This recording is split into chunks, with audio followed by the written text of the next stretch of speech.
Levez vos yeux en haut. Remets ton sort à l'Éternel. 16 juillet. Remets ton sort à l'Éternel, et il te soutiendra. Il ne laissera jamais chanceler le juste. Psaume 55, verset 22. Chers frères, j'éprouve l'affection la plus vive pour vous, et je souhaiterais que les circonstances qui entourent à présent votre vie soient différentes. Que ceux qui vous poursuivent vous laissent en paix. Mais, mon frère, vous devez garder présent à l'esprit le fait que ces perplexités et ennuis sont compris dans toutes choses, concourant au bien de ceux qui aiment Dieu. L'œil du Seigneur est sur vous.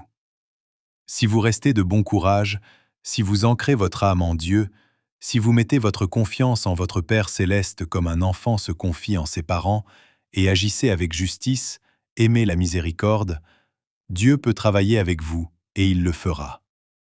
Alors, du sein de toutes vos épreuves, vous rendrez honneur à Dieu. Sa promesse est certaine.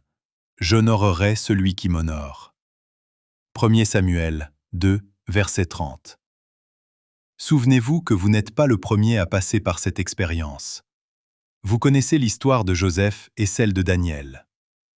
Le Seigneur n'empêcha pas les complots pervers de leurs ennemis, mais il fit dévier tous leurs stratagèmes pour le bien de ceux qui gardèrent leur foi et leur loyauté au sein des épreuves et des difficultés.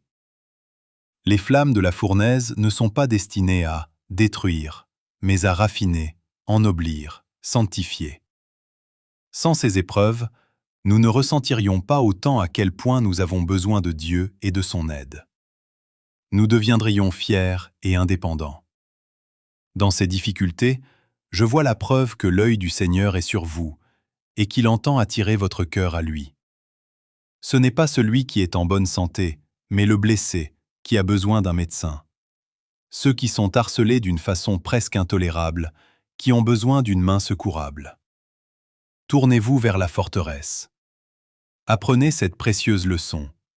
Venez à moi, vous tous qui êtes fatigués et chargés, et je vous donnerai du repos.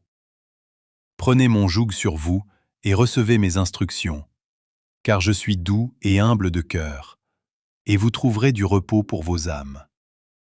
Car mon joug est doux et mon fardeau léger. Matthieu 11, versets 28 à 30. Jésus vous aime.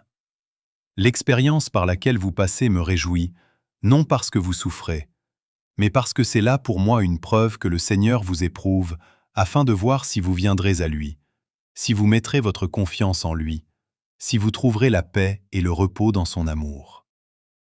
Jésus n'a pas permis que vous soyez surpris et étonnés par les épreuves et les difficultés que vous rencontrez. Il vous en a parlé, et il vous a aussi dit que vous ne devriez pas vous laisser abattre ni vous sentir opprimé par les épreuves. Vous devez regarder à Jésus, votre Rédempteur, être de bon courage et vous réjouir. Nous avons un Sauveur vivant, qui nous a aimés au point de mourir pour nous, afin que par lui nous puissions avoir l'espoir, la force et le courage, et une place avec lui sur son trône.